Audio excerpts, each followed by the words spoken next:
That's right, kids. It Came from Pluto TV is back, and boy, do we have a humdinger to talk about this week. A little bit of a movie that's currently in the newly added section of Pluto TV, known simply as Hudson Hawk. And let me tell you something right now, that takes me back. I remember this, well actually, I take that back. I didn't actually find out there was a movie until my mid-20s or so. The thing I remember Hudson Hawk for the most, and for all the wrong reasons, is the video game that came out back in the day for the Nintendo Entertainment System. I remember renting this game when I was like, I want to say 6, possibly 7. It was definitely at a time where I didn't know how to read all that well, and that's not a good thing because they give you like a really huge block of text to read that explains what your mission is supposed to be, and that might have been part of the problem for why I sucked at that game so much, but in the long run, that game was frustrating as hell. And I find out many years later that I wasn't the only one who thought so. In fact, Hudson Hawk is probably regarded as like, I almost want to say a rite of passage among gamers. If you can beat that game, along with several other games with that kind of nightmare difficulty, you have accomplished something. I don't know what that something is. Most likely proving just how much of a virgin you are. And then the hate mail came. It was a hard game. I hated it. There was even one point where I remember that game reducing me to tears because I tried so hard and gotten so far, but in the end it didn't even matter. I didn't find out about the movie until my mid-20s when YouTube had hit the scene and was on the verge of becoming this next big thing that everybody was obsessed with and building careers off of. And I remember distinctly one of those angry reviewer types from back in the day had brought it up and was doing their own, "Oh, this game pisses me off so much, oh, it makes me so angry," routine to it. It definitely was an angry video game nerd, as I recall, the guy who basically got that whole ball rolling, but it was definitely one of the guys who insisted up and down that they weren't a ripoff, but if we're being 100% honest, they were totally a ripoff, don't even trip.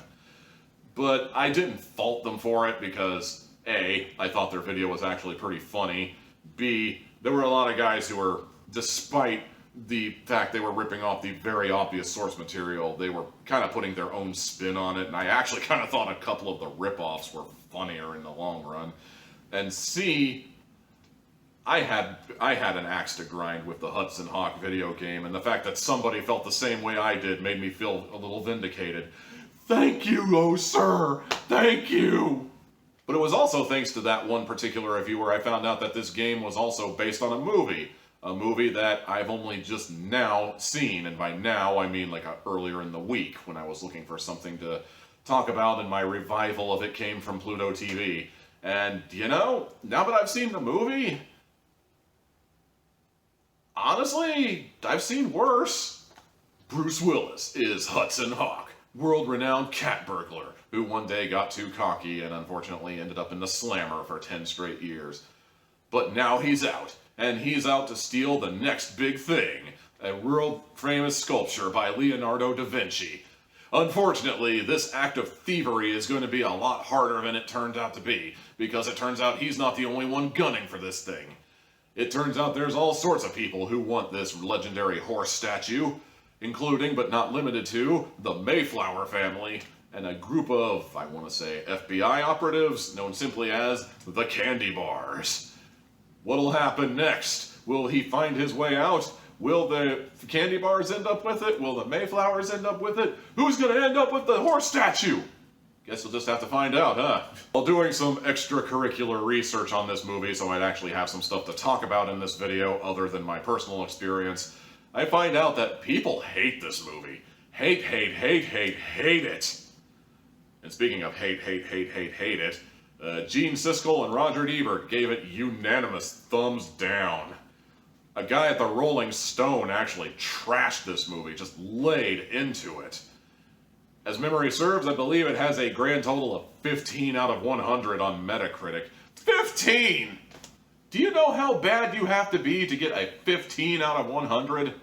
And the peculiar thing is this, my friends, the more I listen to these reviews and the more people just unload on this movie and tell me it's the worst thing they've ever seen, I actually watched this movie for myself for the first time ever, and I don't know, maybe it's because the standard was set so high and everybody had hyped it to the moon saying it was the worst movie ever.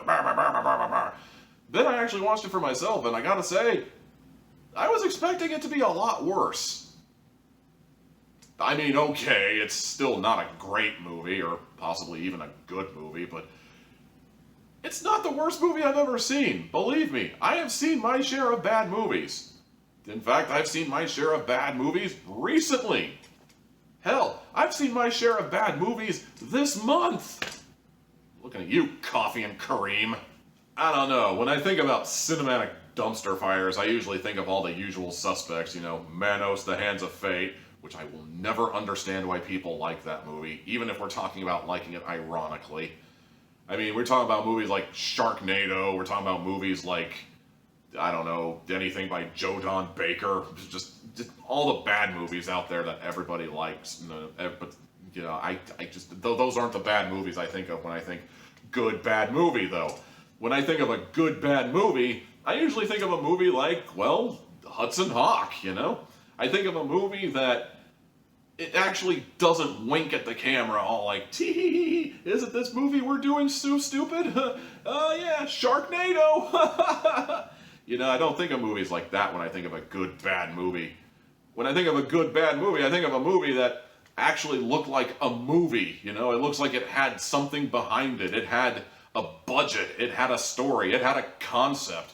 Unfortunately, the concept and the story don't work, and it ends up falling flat on its face, but I give it an A for effort for making a legit try, as opposed to that one idiot who just kind of stumbles out of the gate, falls flat on its ass, and is all like, aren't I stupid? I do understand why people hate this movie, though. I mean, let's be honest, everybody in this movie is a neurotic idiot in one way, shape, or form, and I do mean everybody. And for a couple of characters, that's fine, but for other characters, there's no need for you to go along with this. Stop being so goddamn stupid. Also, let's be honest, this is a heist movie. A very cartoonish heist movie, but a heist movie all the same. And last time I was paying attention to Rick and Morty, it was the super cool and hip thing for all the nihilists out there to do was to shit all over the heist movie formula. Also, on a more personal level, I'm afraid I'm going to have to add the sound of Anna doing her dolphin impersonation on the long list of noises that drive me up the wall and make me want to rip off my ears.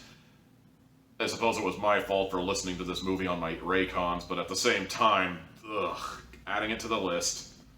Probably gonna put it right there between Styrofoam squeaking its Styrofoam and Billie Eilish's singing voice. I'm well aware that it's a bad movie, but I still liked it. I still enjoyed my time watching this movie. It even made me laugh a few times, despite the fact that everybody else thinks it's annoying. This is what I think of when I think of a good bad movie, and while I'm not in a hurry to buy it on DVD or Blu-ray or add it to the favorite section of every streaming service that has it and whatever, I don't feel like I wasted my time watching this. In fact, I actually kind of enjoyed myself through most of the movie. Overall, this is probably going to be a very controversial score, but, well, I didn't hate my time watching it. You know, I didn't hate this movie. I enjoyed my time with it. 3 hats out of 4.